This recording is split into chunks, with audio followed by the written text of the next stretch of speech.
As we remain standing, let us give together the Lord's Prayer. My very own God presence, eternal source of my being, holy and sacred is thy name, I am. I am thy kingdom come. I am thy will being done. I am on earth, even as I am in heaven. Thy life is my bread. Thy love, my forgiveness, freely given to all. Thy light consumes every temptation. Thy presence dispels all evil conditions. I am transfiguration's kingdom. I am resurrection's power. I am ascension's glory. All this I am forevermore. Amen. Thank you. You may be seated. Disciples of beloved Jesus, far and wide across the face of the earth. Disciples of beloved Saint Germain, far and wide across the face of the earth. We address you today and draw your heart's devotion and your mind's attention, holding it steadfast upon the presence of God. I am. I am is indeed the Logos, the Word that was and is in the beginning with God, the Word by which all has been made that has been made. I am is also the name of God, the supreme name of all of the multifaceted many names of God. We, the vanguard of Christianity and the vanguard living ascended master activity,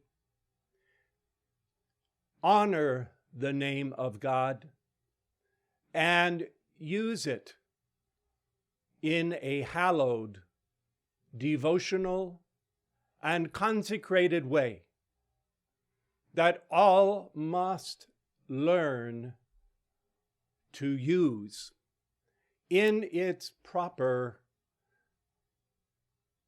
formula of addressing the presence of God.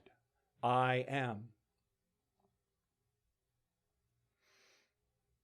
We begin by exposing the lie and the accusation of those who would accuse us of blasphemy in the way in which we address the presence of God, using God's hallowed name, I am.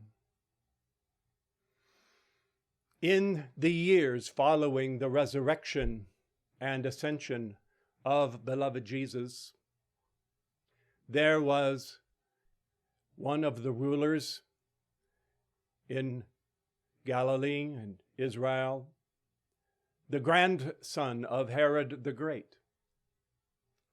This ruler was also named Herod Agrippa. The final events of his life are chronicled near the end of the book of Acts in the New Testament, and they are also told by a Jewish historian.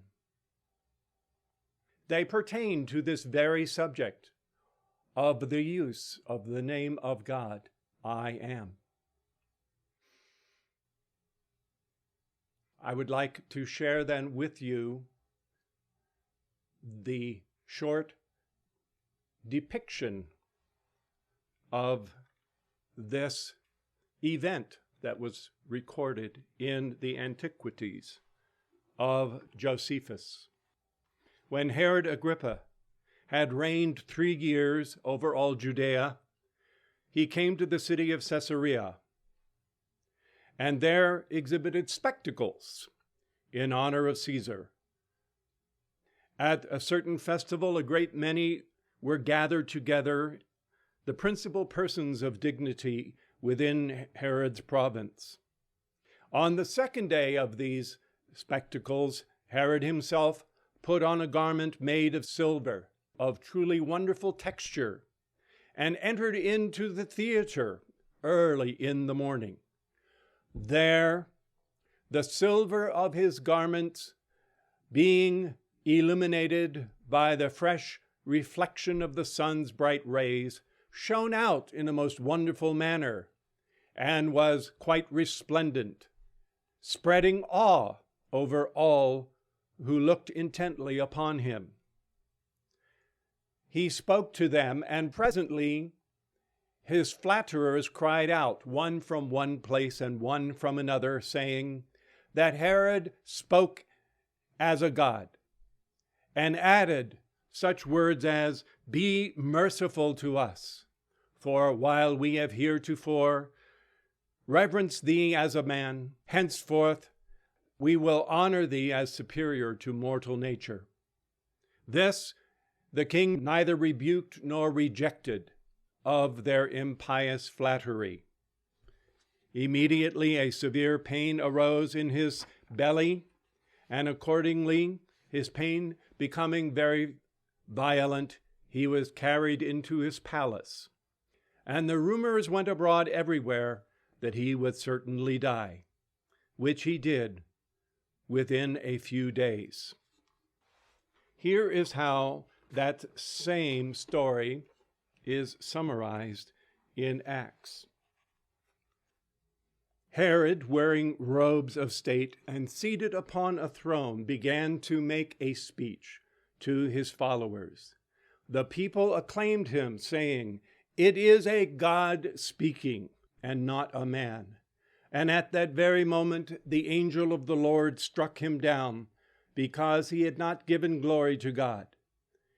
And he was eaten away by worms, and henceforth died. In both of these retellings of the episode, and how it would be interpreted to this very day, is that this human being was making himself either equal to God or making himself a god, and requiring the adulation and idolatrous worship of his followers. And for this venal, most cardinal of sins, he was immediately struck down. Understand that this attitude is not the mode of delivery or understanding with which the students of the ascended masters issue their decrees. None are so foolish as to consider that their outer 4 lower bodies, their outer personality, what is known as the reincarnating soul, that any of this has or should be elevated into the status of the Godhead. We understand full well that when we use the creative name of God, the sacred name I am, we are speaking not of our own mortal selves, but we are speaking in the office of the God individualized identity of our own God self. And we are speaking because we recognize that the consciousness, the I am consciousness of our own mighty I am presence has been shared with us in a spiritual communion. The body and the life of our mighty I am presence is transferred to us along the pathway of the river of life that is known as the silver cord or the crystal cord, and flows forth as the divine spark of the heart flame, the threefold flame. And it is that part of us, within us, that is honoring the mighty I am presence and speaking in that office of the presence. The prayer that we just gave is addressed to the mighty I am presence. The very first line says, my very own God presence. So everyone giving this call is addressing their own individualized I am presence. The next line reads, eternal source of my being. We recognize that without this individuality of our presence, we would not have life, existence, being, identity. Furthermore, in the next line, we affirm, holy and sacred is thy name. I am.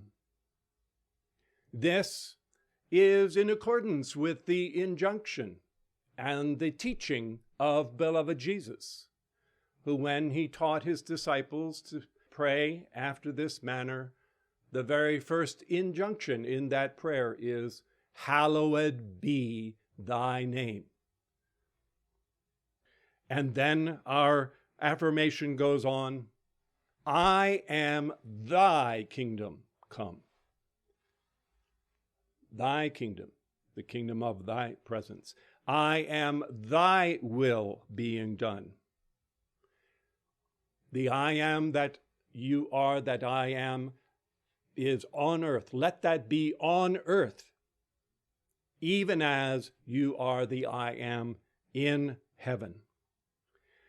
Your life is the bread of life to me. Your love is the all-consuming flame of forgiveness and transmutation. Your light it is that goes forth in answer to my call, that consumes every temptation.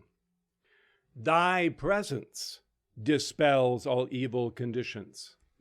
I myself am thy transfiguring kingdom.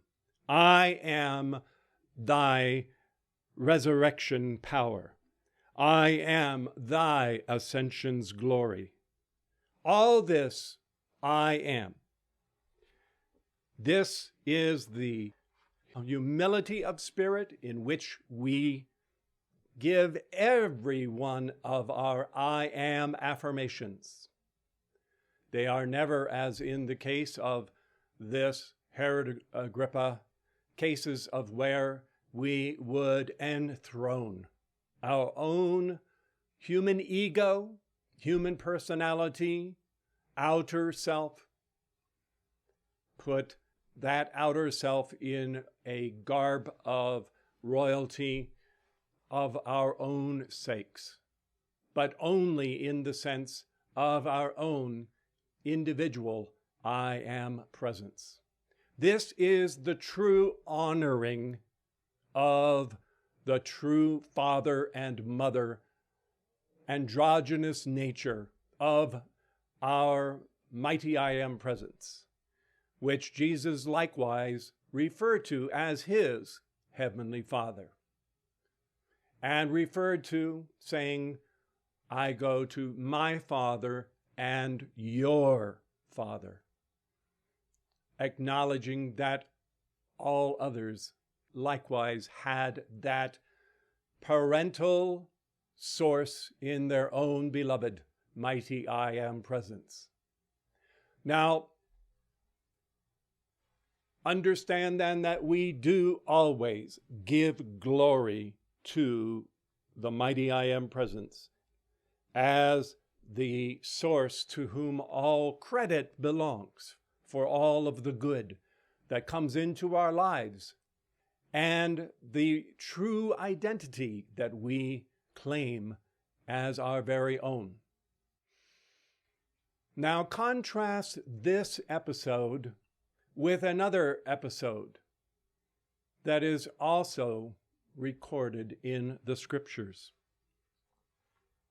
It is on the occasion of the beginning of Jesus' public ministry, and it is recorded in Luke.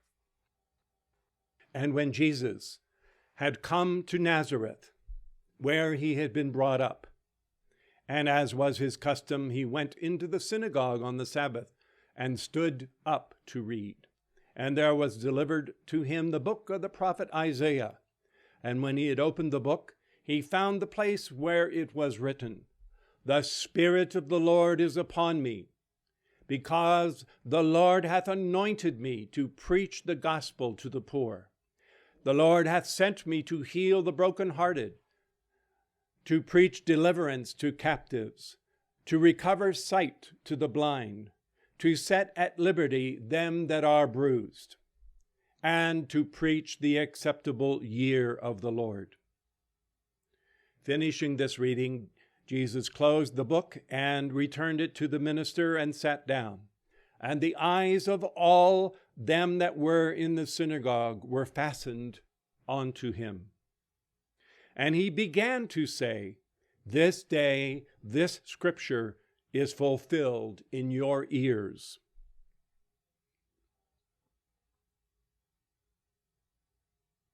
And all wondered and said, "Is this not Joseph's son?" And he replied to them, "You will say, 'Physician, heal thyself.' But truly I say unto you, no prophet is ever accepted within his own country."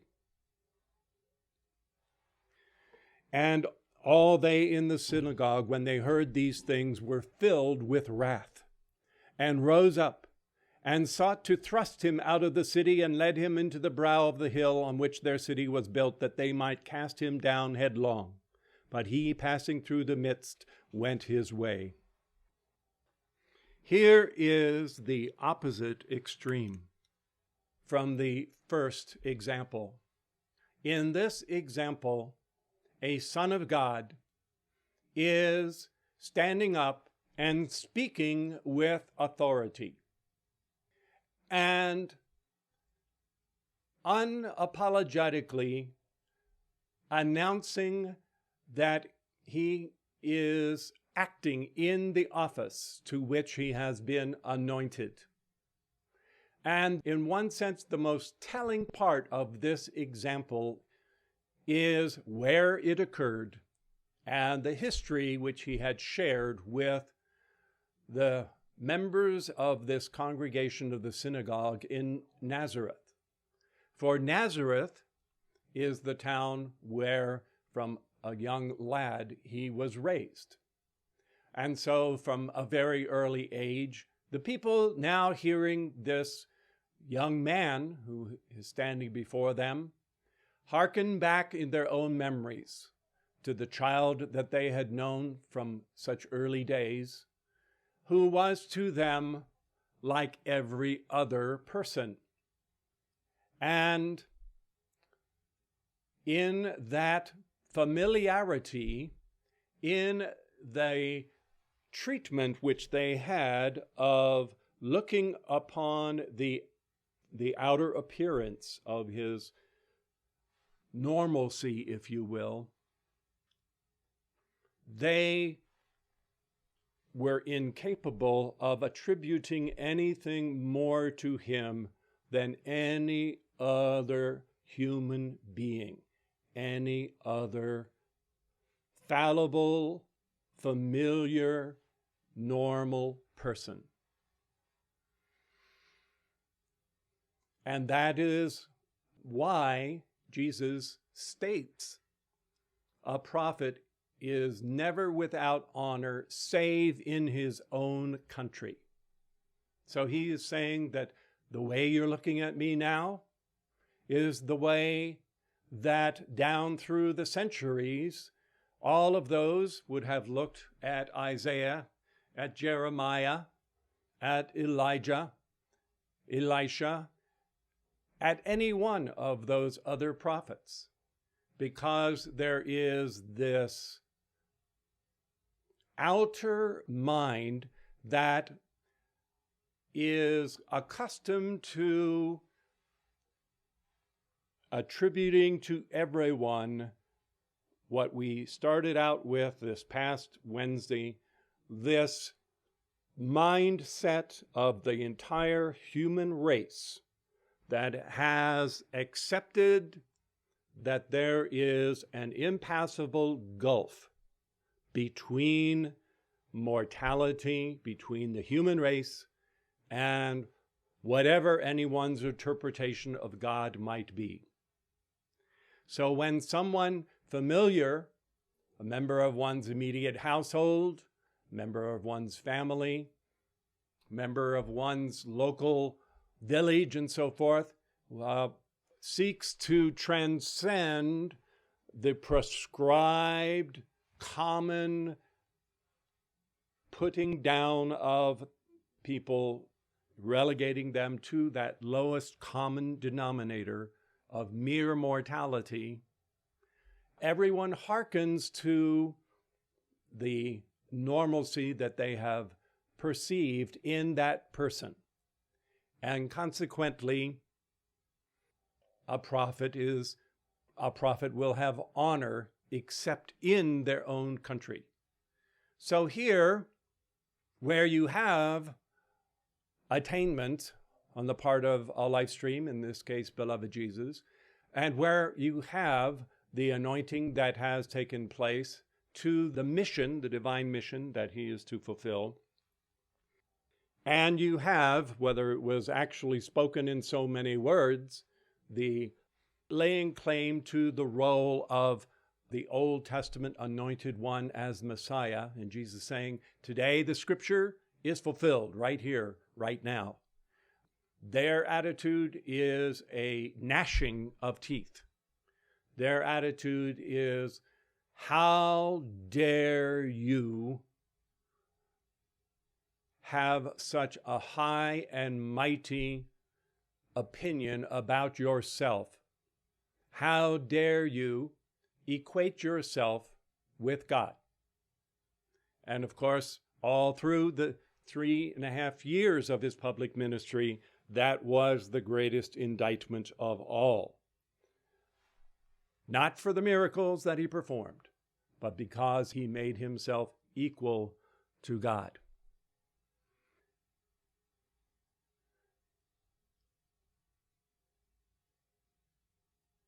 Around the world, billions of Christians today buy into that ancient, entrenched insistence of the impassable gulf between the people of mankind and the nature of the Godhead.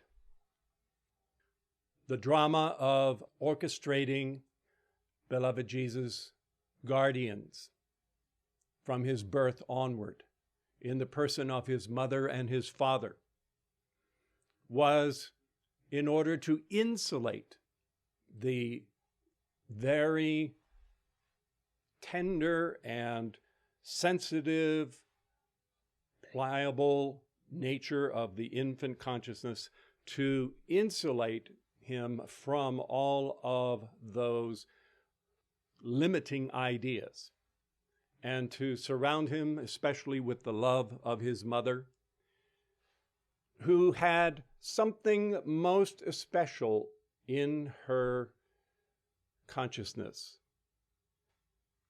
At the time of the Annunciation, when the archangel Gabriel appeared to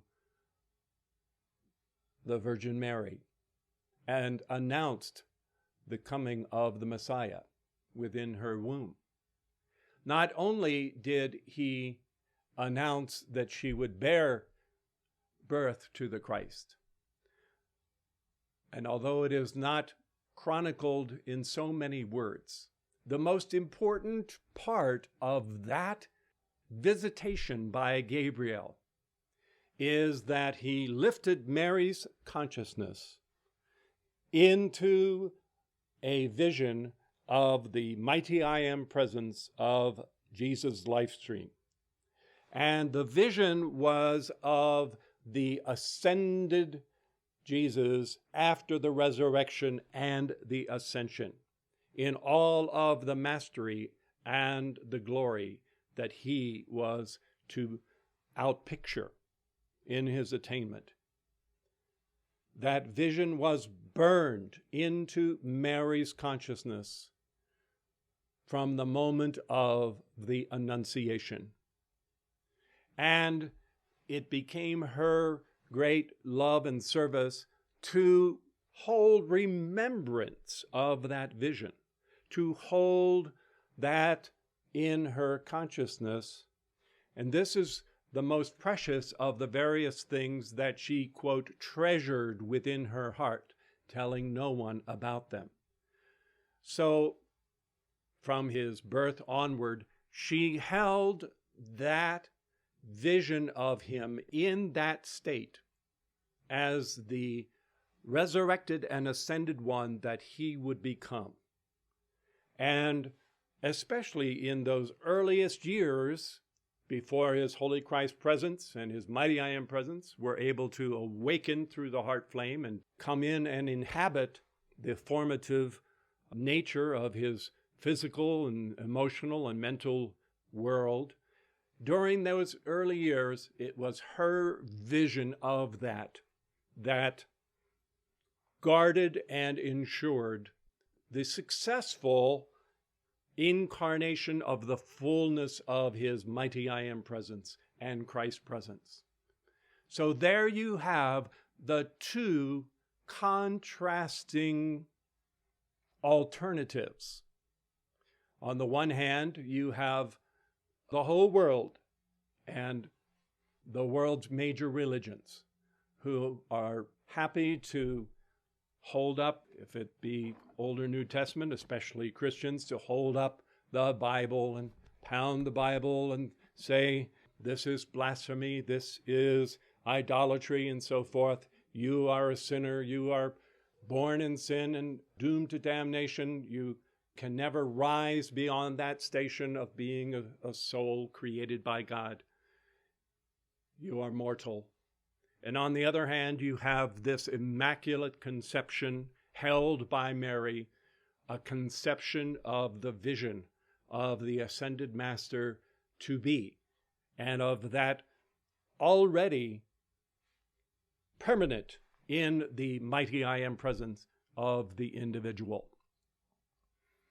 This is the transcendent advancement in the understanding of the name of God and how it is to be used in this age. We are going to talk for a little while about the name I Am. Jesus quoted Isaiah on the occasion that I just referenced to you.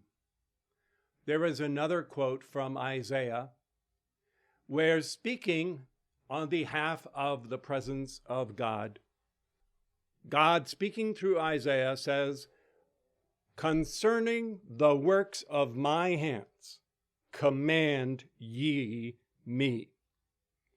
So God is saying to Isaiah, for my work to be done, I am inviting you, and the process involves you giving the command to me. What the Ascended Masters have taught is that while there are these absolute impersonal and universal levels of the presence of God the One and of his universal expression in his universal heart and mind, that those are eternal. Those are without beginning and without end. And that steady state of that divinity that is even greater and prior to and even so-called heavenly worlds is not really a realm of creation. And what they have shared with us is that for what you consider to be, or what you would understand as the worlds that have been created, including all of nature, including all of the three-dimensional universe, all of this creation has come about after the sequence, which didn't take place in time, but nevertheless in the sequence of individualization, where God has first individualized. And what happens is that then this individualization turns around and faces its source, the presence, the one, the good. And that individualization then has the office of acting upon the universalization of its very own selfhood and issuing in that office as the second person of the Trinity the command ye me, giving that command to the allness of God. And that is the formula that John sought to unveil in the first verses of the gospel of his own name. In the beginning was the Word. The Word was God. The Word was with God. All things that have been made by the Word, and without the Word has nothing been made that has been made. The being made is being created.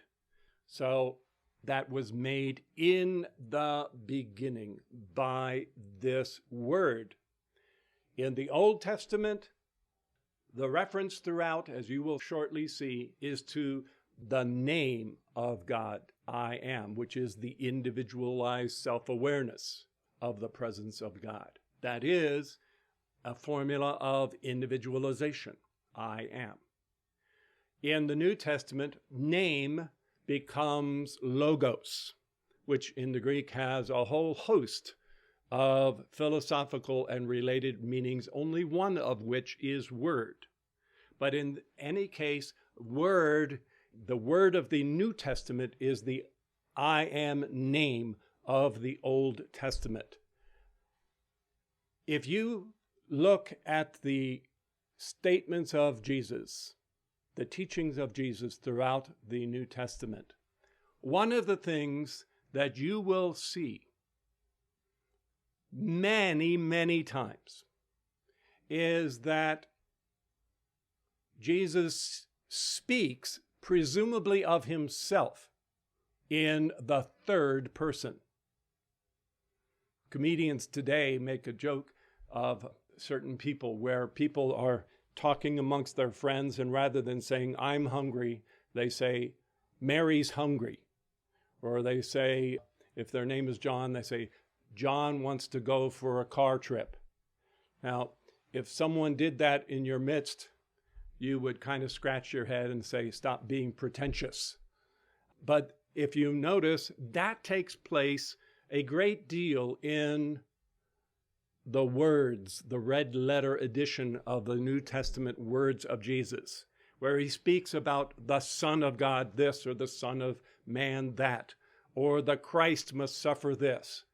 Sometimes he will say I, but many times he's speaking in the third person because he's speaking about this universal all-encompassing principle of the individualizations of the Godhead as the second person of the Trinity, of which he knew himself to be one such incarnation. But he never meant it as only to relate to his own personal person of Jesus. So that is why that reference to the third person when speaking about himself took place so very many times. The other thing that has caused a great deal of confusion, which is now cleared up for those who have ears to hear and eyes to see, is because this word is also name, the name of God, and as it so happens, the name of God is I am. There, of all, beloved, Jesus knew the power in that name. And he used the power in that name, I am, whenever he wished to invoke his own mighty I am presence and invoke the universal presence of God. So that when he says, I am the resurrection and the life, he is giving an invocation, and he is giving glory to the great I am and the mighty I am presence with the intent of having the release of the resurrection light and fire released through him. When he says, I am the bread of life, I am the open door which no man can shut. Before Abraham was, I am. All of these are examples of the use of the name of God, I am. When, beloved Saint Germain first brought forth this work in the early part of the 20th century, one of the things that he taught is that when God the One,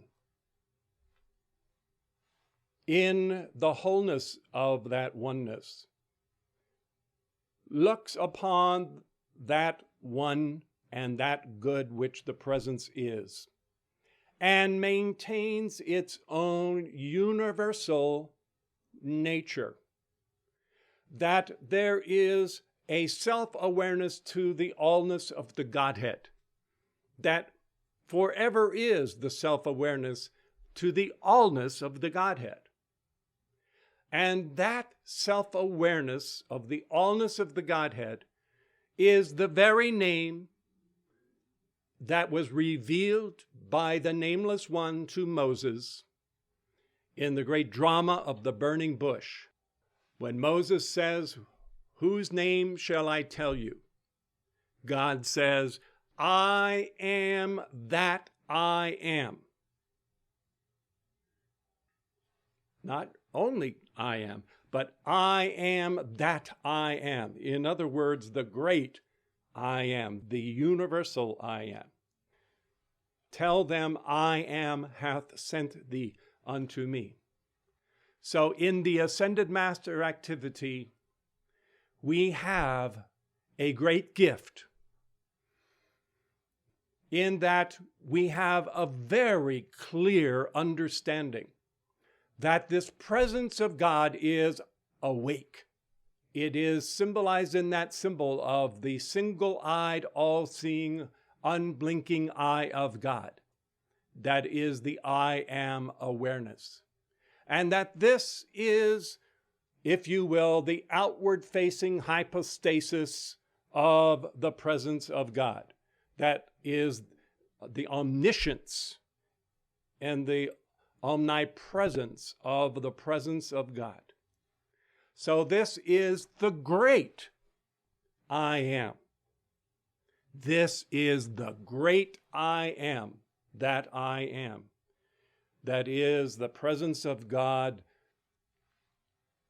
looking out from the one and the good upon all that is below it in the heart and mind of eternal being and on all of the rest of the realms of the realms to come. That is there for all of you to read in Exodus. Now, when Saint Germain began this work in earnest, part of the instruction was to stress the omnipotence of this omniscient omnipresence, that this was all-powerful. And so, from time to time, as a reminder, the adjective mighty, as a shortened form of almighty, was put in front of the presence as the mighty I am presence.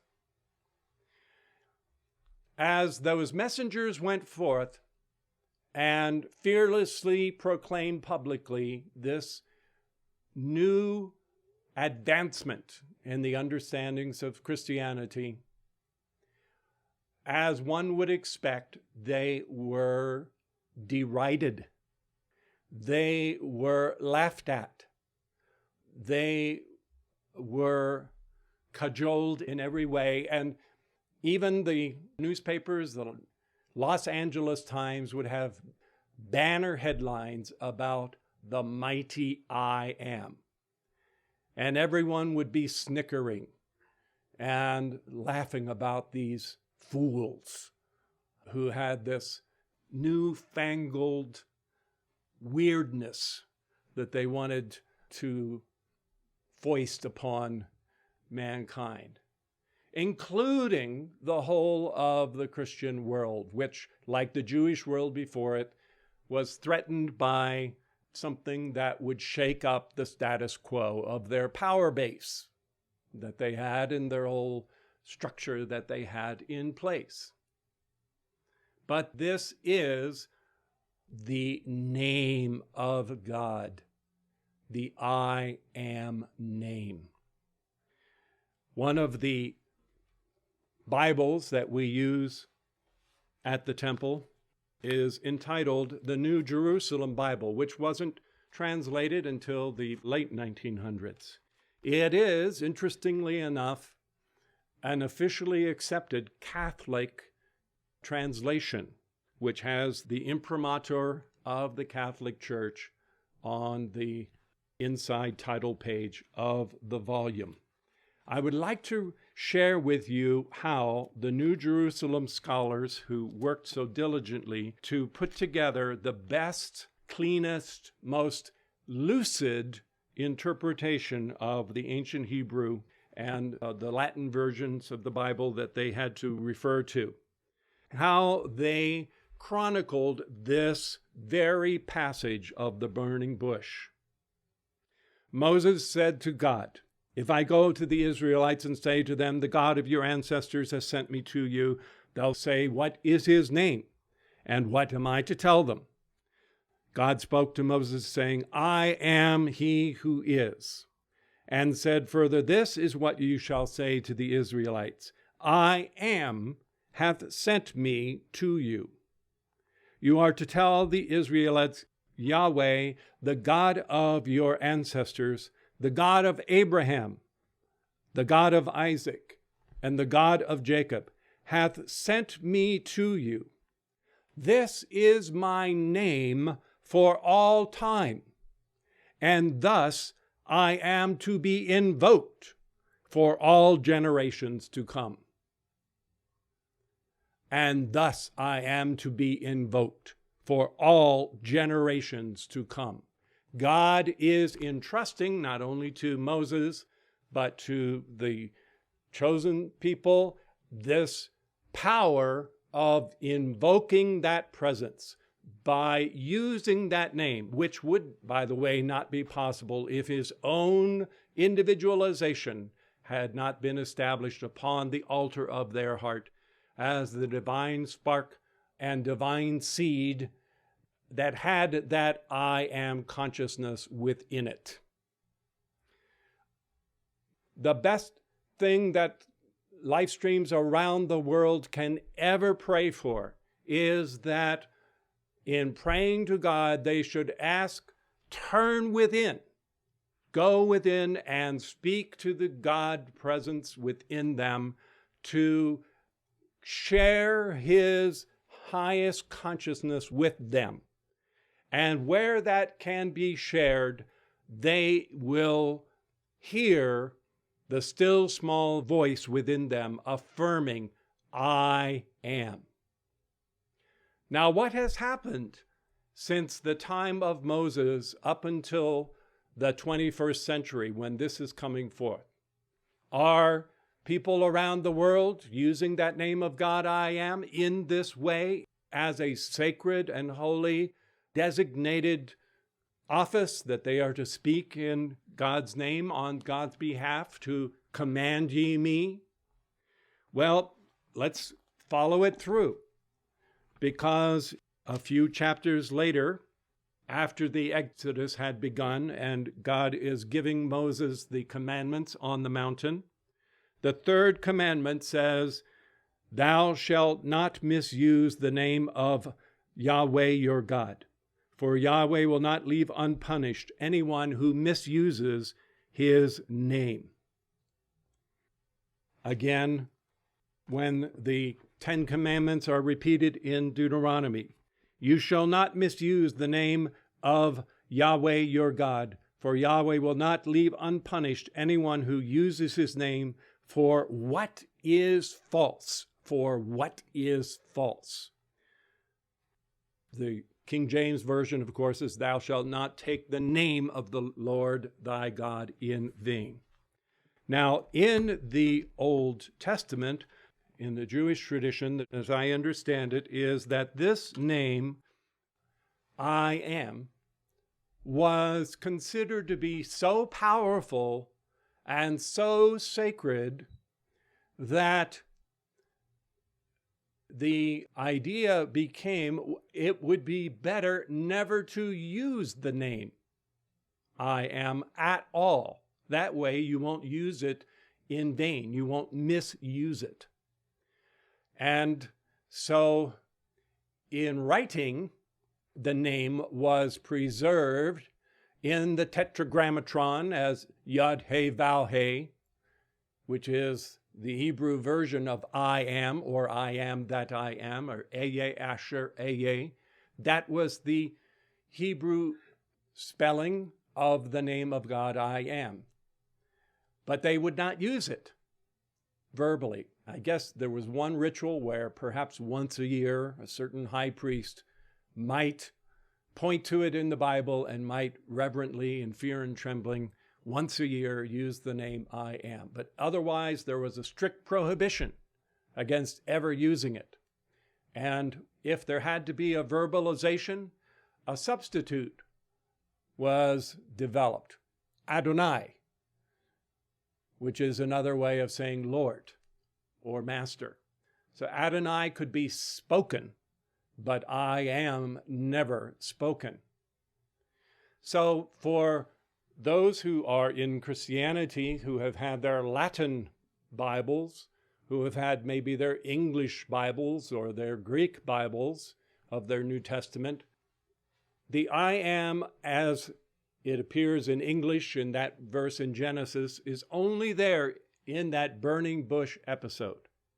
Everywhere else, the Tetragrammaton is translated as either Yahweh or Jehovah, depending on which one. They both, in the Hebrew, it was Yod He Vav He.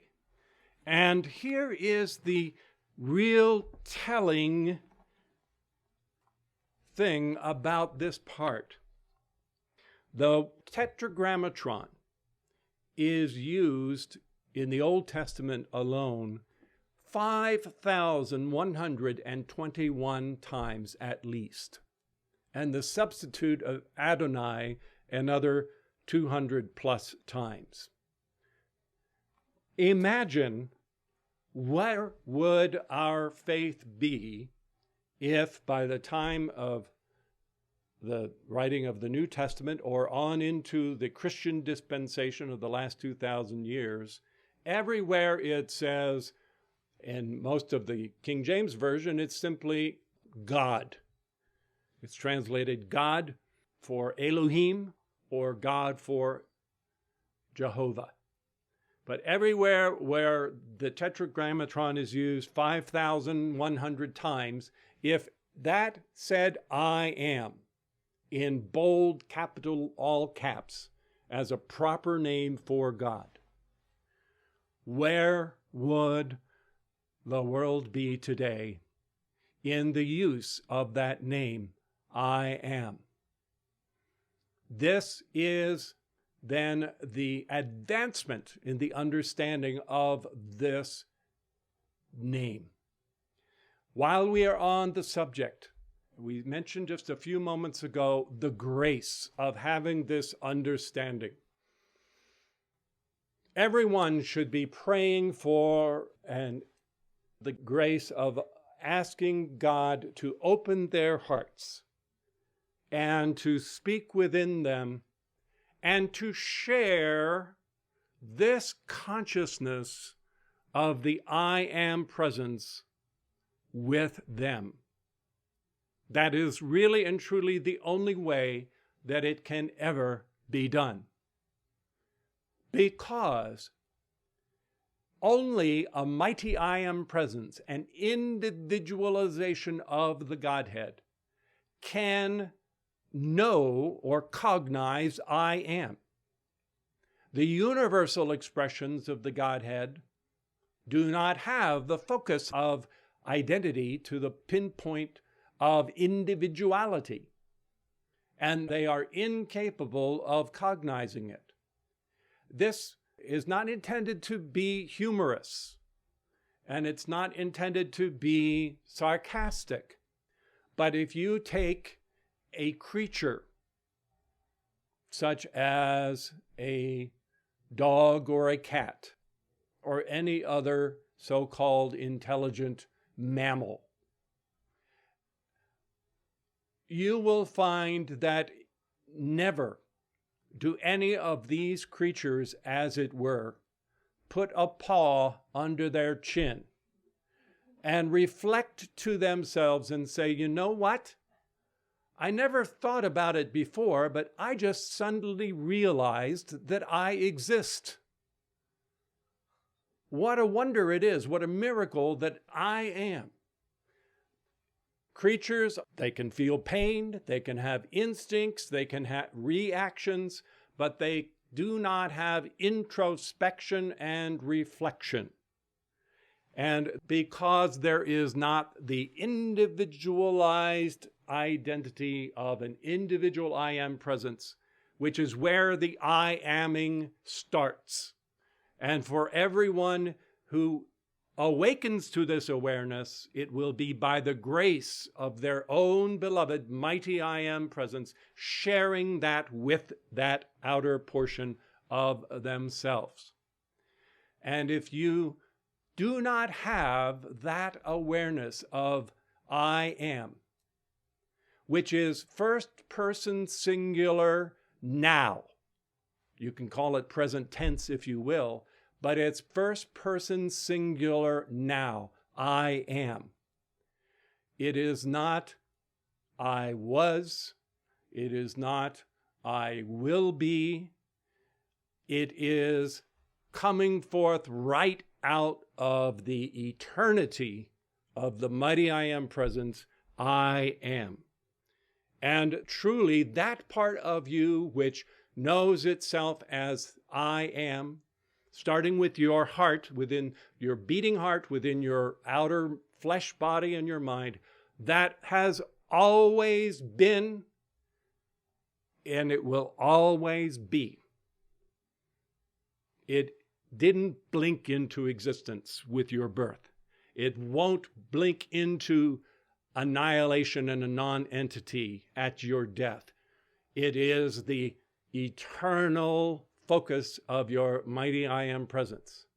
If you hearing this or reading this are not instantly electrified with a spine that tingles with the charge of the conviction of your mighty I am presence speaking this within your heart, then go to your altar, ask for forgiveness for whatever cave of mortality has become so smothering as to stop the still small voice of God from speaking within you, because that is where your future lies.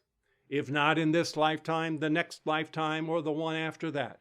That's not said as something to threaten or to make anyone fearful, but it is to state the truth. And you have a right to be armed with the facts and the truth of life.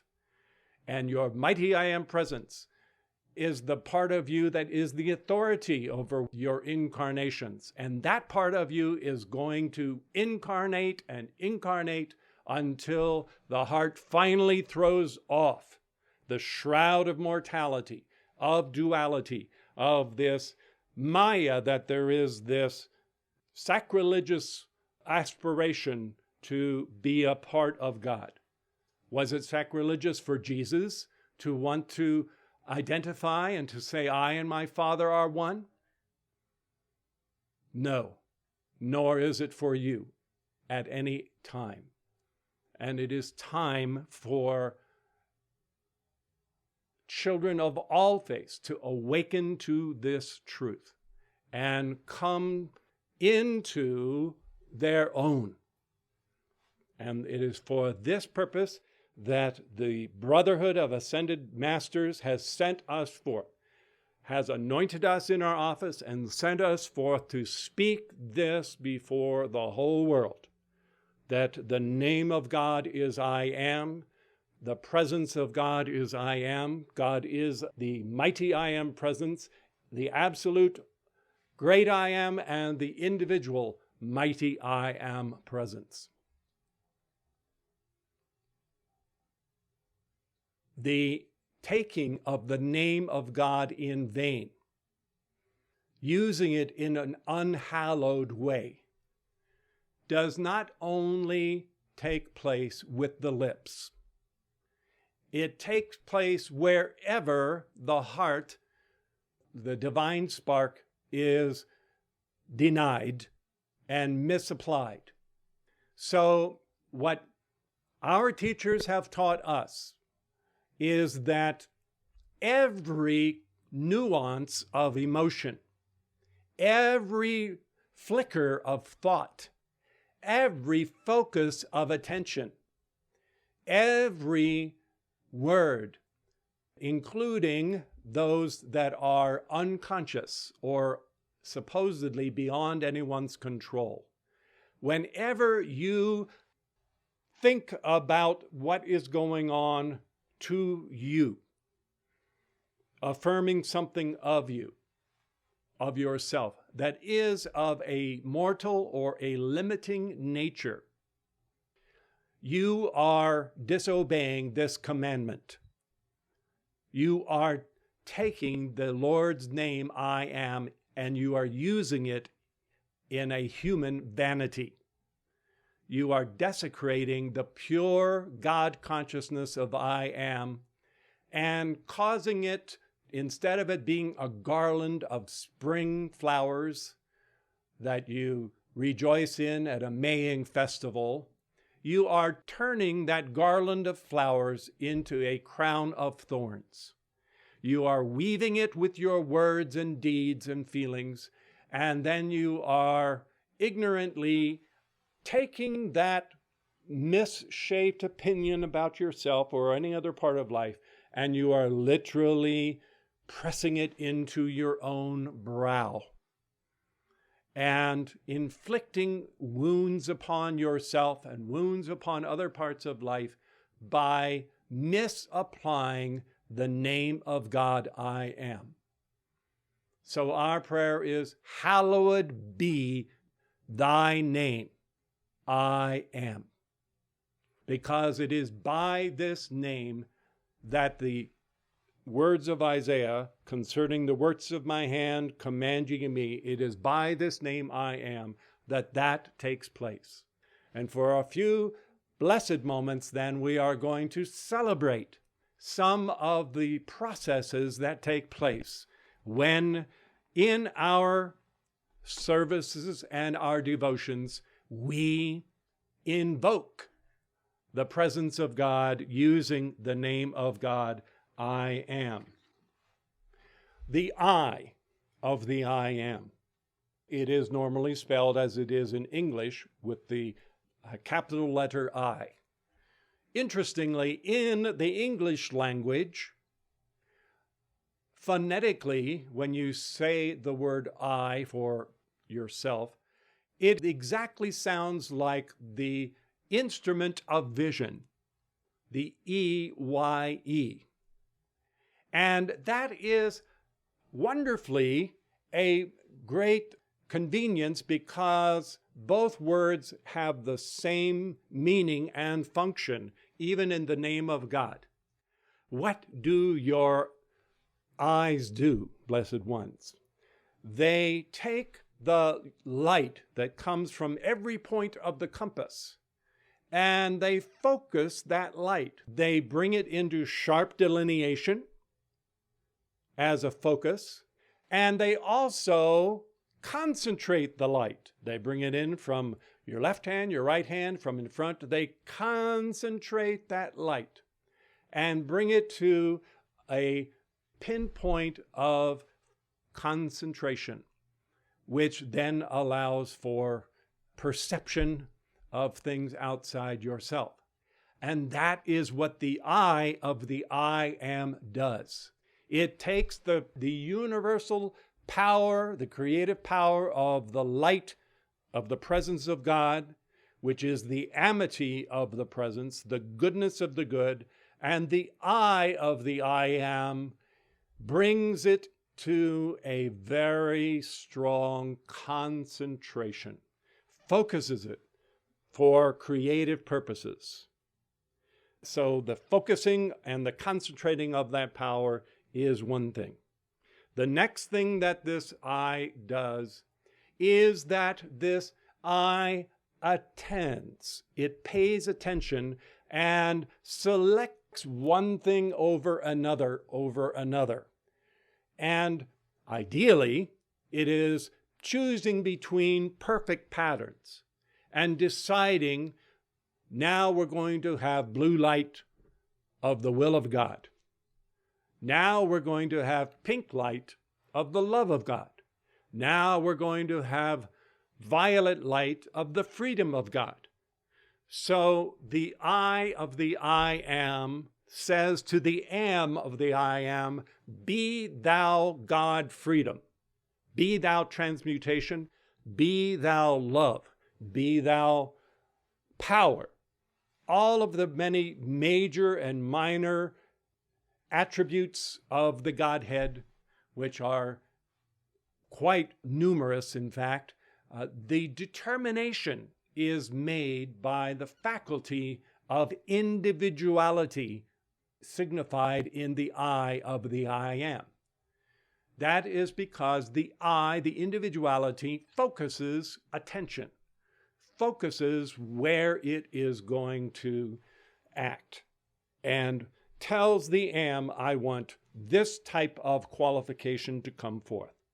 The am is the great I am, something we haven't even talked about yet. It's an aspect of the third person of the Trinity as the Holy Spirit, which our teachers call the great sea of light and life, which is yet to have a particular identity elicited forth out of it, or, as the case may be, presumably impressed upon it. So that is the amness of the I am. It is the allness of the Godhead, and it is this pre-existent universality that is the repository of all of the qualities of the Godhead that have all been subsumed into one undifferentiated suchness that has the capability of giving forth anything out of itself. I'll just give you one example of this, and then we will move on. In our spectrum of our physical sun in the heavens right now, presumably we have white that our sight detects, because the whole rainbow of colors, of blues and pinks and greens and violets and so forth, all of those frequencies are there within.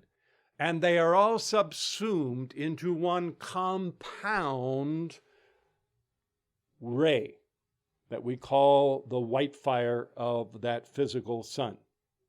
And because all of those are there, for example, we can take out a blue piece of glass. And in fact, the glass isn't blue. The glass is every color but blue. So it blocks out, it filters out of the white all the non-blue frequencies, allowing the blue ones to pass through.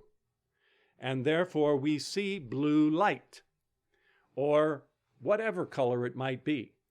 But the point is, you could never get to the blue stage if in the compound there wasn't some blue frequencies there already. If you took blue light that had the pink blocked out, and then you put a pink filter underneath the blue filter, you would have no frequencies coming through because there wouldn't be any pink ones left after it had gone through the blue lens. And so you'd have darkness instead. So in the amness of the Godhead are all of the good things of the Godhead. And it is the I, the individualizations, as well as the I of the I am, that says to this white light, hold back everything but the blue ones. I want the blue ones to come through. I am blue. I am pink. I am the will of God. I am the love of God, whatever the case might be. And the am says, you know what? I happen to be pink. Here is what I am as pink. Or you like blue? I like blue. Have some more of the power of the presence, because this is what I am. I am that light. So all of the divine qualities of the Godhead are there in the amness. Perfection, purity, goodness. The list is not endless because there aren't any misqualifications there in that level. And the misqualifications come about because the I am is used in vain.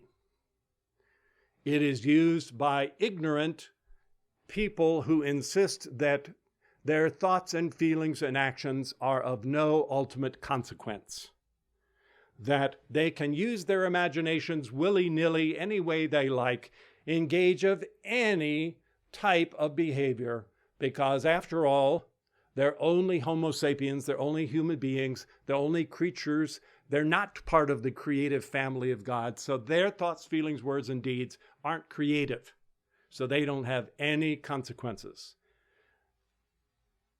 There is no such thing as just pretend. Everything is creative because everything is using the life that a mighty I Am presence has given to the counterpart of itself in the world of form. Music, rhythm, art, clothing, relationships, use of the sacred fire, everything has consequences because it is all using that light. Only in the case of miscreation, it does not ever, in that miscreation, come forth out of the amness of the Godhead.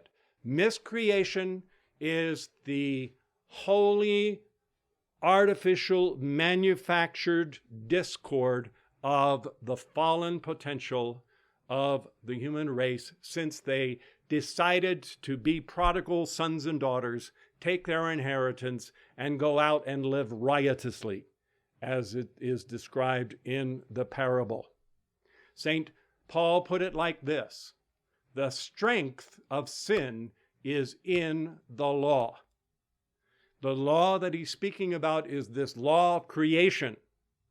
And the power or the strength of so-called sin, so-called evil, is in the misuse and misapplication of the law. I hate to tell it to all of the Christian rock groups in the world, but you are not praising God, no matter what words you use.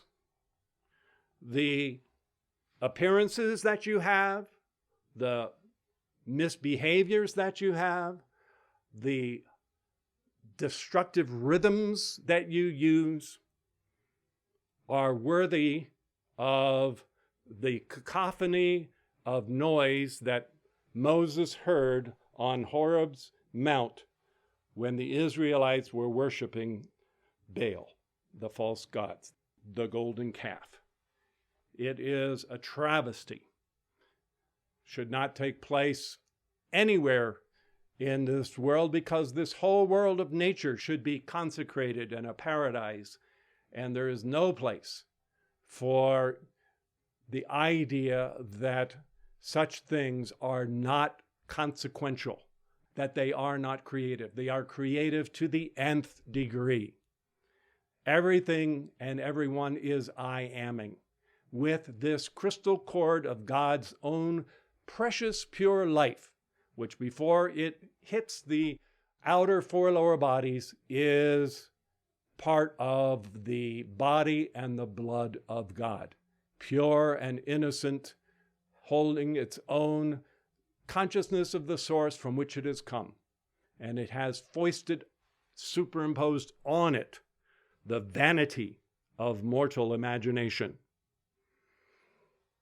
What the ascended masters are offering to do to the entire human race is to sweep clean the whole chessboard of mortal imagination and to start over fresh in emulation of the mind and heart of God, to use the example of all that is going on in the mind of God, the perfection and purity and the wonderful things that God himself is thinking and conceiving as the best gifts to lavish onto life.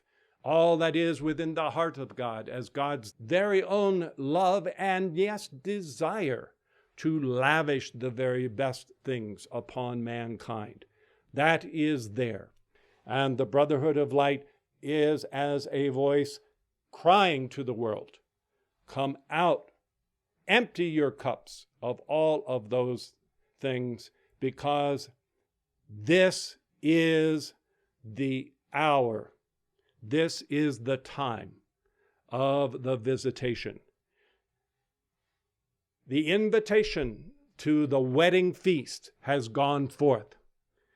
Many are ready and are the designated ones who are to come to this wedding feast. What is this visitation that he speaks of? You might recall that in Matthew, on the occasions of Palm Sunday, Jesus reminded the people of that time what the situation of his coming should have meant to them. Jerusalem, Jerusalem, thou that killest the prophets and stonest them who are sent unto thee, how oft would I have gathered thee, thy children together, even as a hen gathereth her chicks under her wings, and ye would not. And therefore, behold, your house is left unto you desolate. Ye shall not see me henceforth until you say, Blessed is he that cometh in the name of the Lord. Name of the Lord, I am, that cometh in the name of the I am. And Jesus went out and departed from the temple proper, and his disciples came to him and showed him the buildings of the temple. And Jesus said, Do you see all of these things? Truly I say to you, there shall not be left here one stone upon another that shall not be thrown down. You know, it's a very interesting thing. The renovations of the Second Temple began shortly after the inception of the so-called Roman Empire. The renovations began after a visit of the first emperor Augustus to Herod the Great in Jerusalem. Herod decided, at the encouragement of the Roman emperor, to renovate the temple, and not only the temple itself, but also the whole of the Temple Mount. In order to do that renovation, he was going to have to disassemble the decrepit old temple and build the new.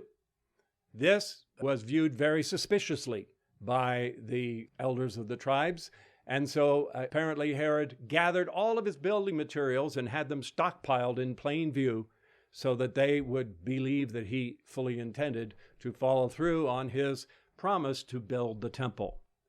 Presumably 1,000 Israelites were consecrated to the priesthood because only those could enter the temple precincts proper.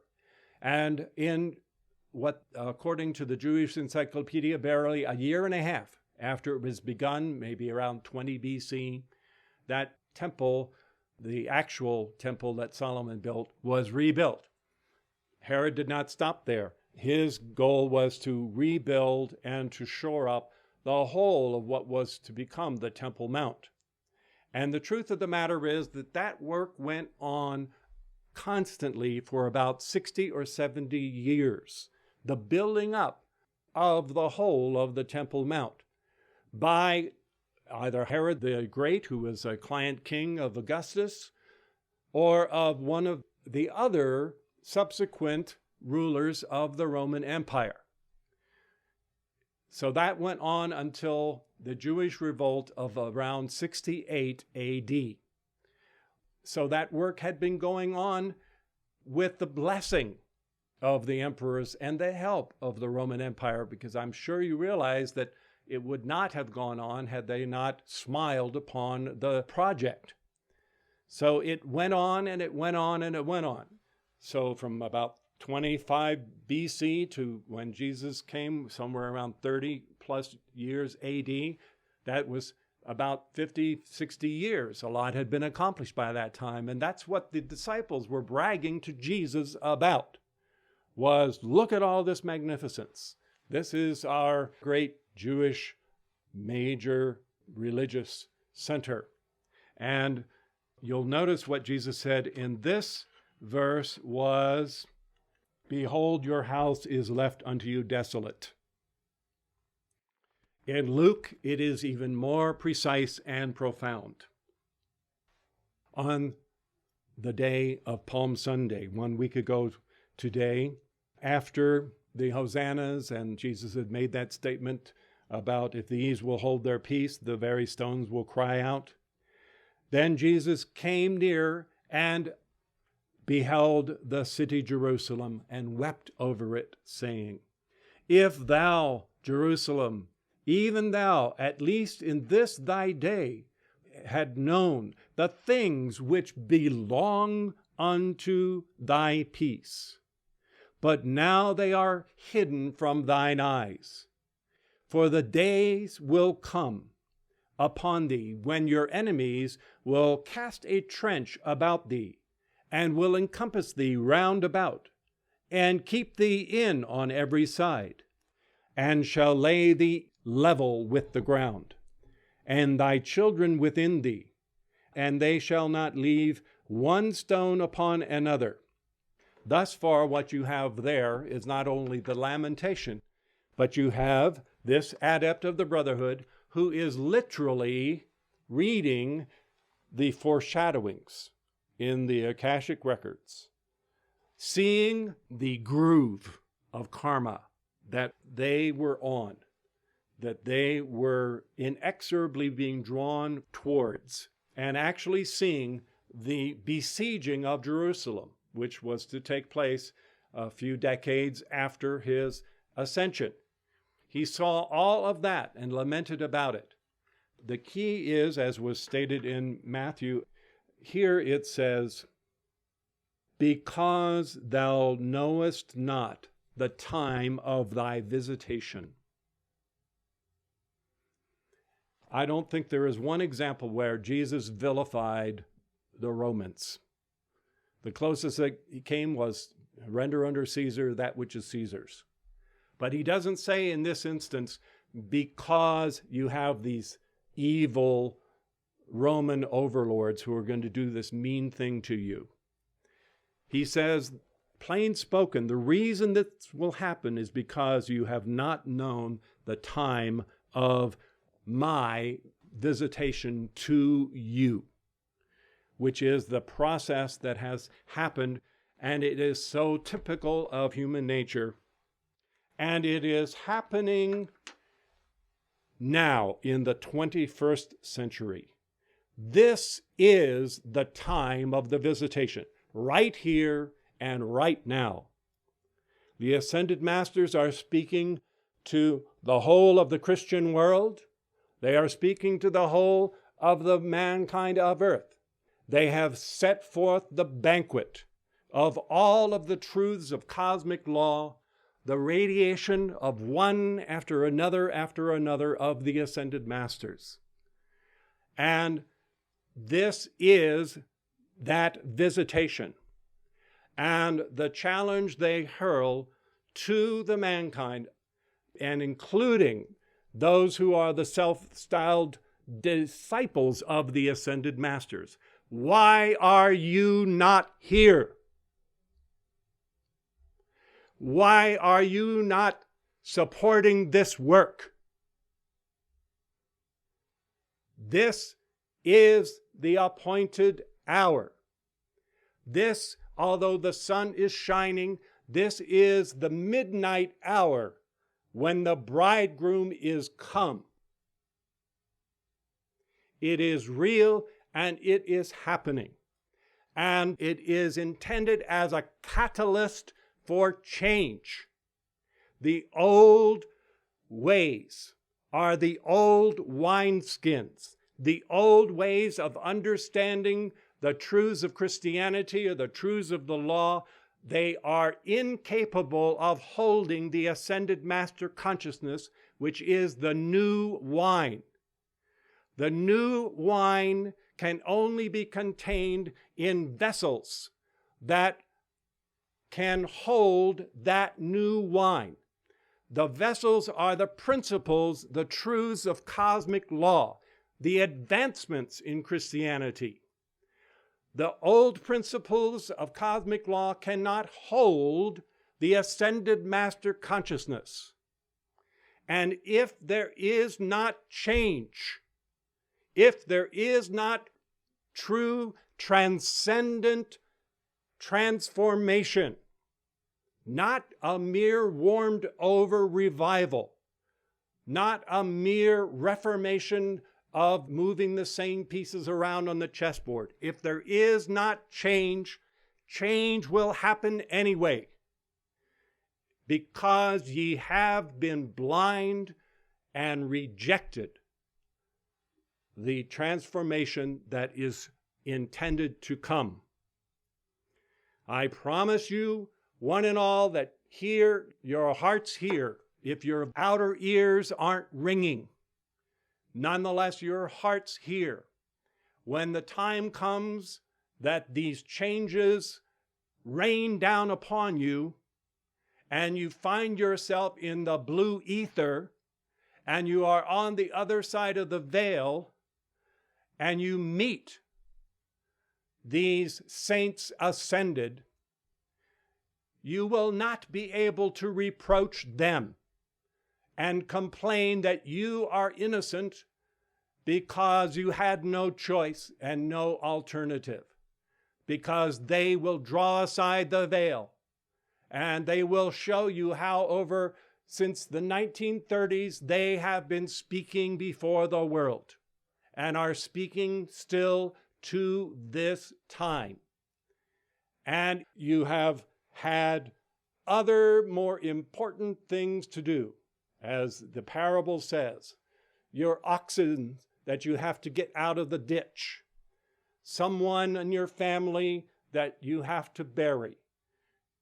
Jesus was very forthright about those examples of how people said, thanks, but no thanks. There is also the statement, where God says, I will not always strive with man, for their flesh is as grass. And the time comes when, after repeated rejections of that, then it is necessary for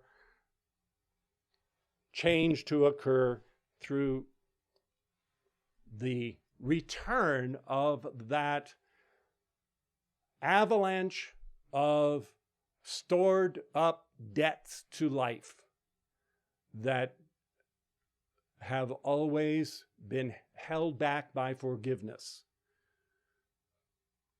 This is where the ascended masters are speaking. This is where the truth of cosmic law is being released.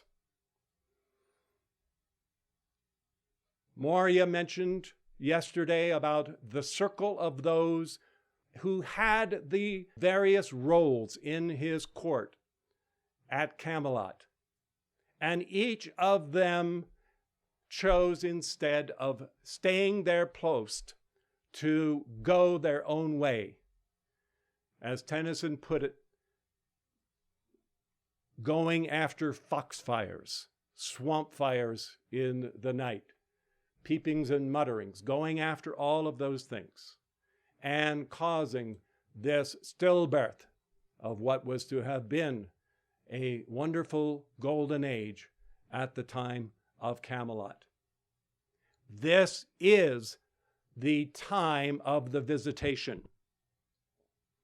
And it is time for not just some warmed over pablum that basically tries to put a new face on a 2,000-year-old message. It is time for shedding all of those old wineskins of dogma and embracing the truths of cosmic law, which alone can hold the God consciousness. It is time to receive a prophet in the name of a prophet. That is the final statement of Jesus to be rehearsed here before he addresses you once again. Jesus put it this way: receive a prophet in the name of a prophet, and receive the prophet's reward. Receiving the prophet in the name of the prophet means that when the prophet comes, when the messenger comes, when the representative of the Godhead comes, you accept that one in that office of the receiving, of holding forth the word of God through that prophet. If the prophet comes and you say, I've known this whippersnapper since he was working at his father's workbench in Nazareth, who is he to think that he is the Lord's anointed? If you say that, you reject the office, and therefore you cannot receive the prophet's reward. What does that mean? It means that if you do not attend to the discourses and dictations delivered by the ascended masters, because you don't accept the office of their representatives, by definition, because you deny that the masters are there working through their representatives, then you will not receive the same light, the same overshadowing that the representatives are receiving. Those who do accept that enjoy that tangible radiation of the ascended masters, that tangible presence of the ascended masters, of the various archangels and Elohim that step forth on this platform. If anything, the challenge for those of even previous ascended master activities is not so much that they disagree in theory about whether or not the real living Saint Germain, the living El Moria, Mahachohan, Mother Mary, Jesus is dictating. It's not so much that as it is that the cost of participation is being fully engaged, having to leave out the old life and the old ways. If there's one thing that filters back to our ears from time to time, which makes the ears go red, is we hear that we are just too intense. That there's no way to be halfway in the temple of the presence. It just demands too much of you. It's all encompassing, all engulfing. Well, the reason for that is that there is an upsweep here. There is a pillar of fire here, and there is no middle ground. When you step inside that perimeter, you are caught up in that upsweep, which is intended to buoy you up all the way into the mighty I Am presence and the ascension in the light. You pass through the electronic circle, which is the event horizon of your ascension in the light. And it is all-encompassing. It means leaving the old life and adopting the ascended master way of life. In ages past, before the ascended masters came forth publicly, they held forth in their physical retreats. And young disciples or would-be chelas, if they were so bold and courageous, would literally have what was, for all intents and purposes, a philosophic death. They would, at whatever age they might have been, they would leave everything of their old life behind, with no turning back, no looking back and turning into a pillar of salt. They would leave it all behind and go forward into the retreat, and for all intents and purposes, never to be heard from again by relatives or friends, and never to have their old name and their old possessions, their old reputation, their old comforts. It was a new existence, a new identity. One of the most famous of those was Francis Bacon. He did not die on April Fool's of whatever year it was when he purportedly died. Rather, he moved to some of the retreats of the Brotherhood and began his preparations for his own resurrection and his ascension. Change is going to happen to everyone. The question is, are you going to be out in front of it? Or is it going to catch you unawares?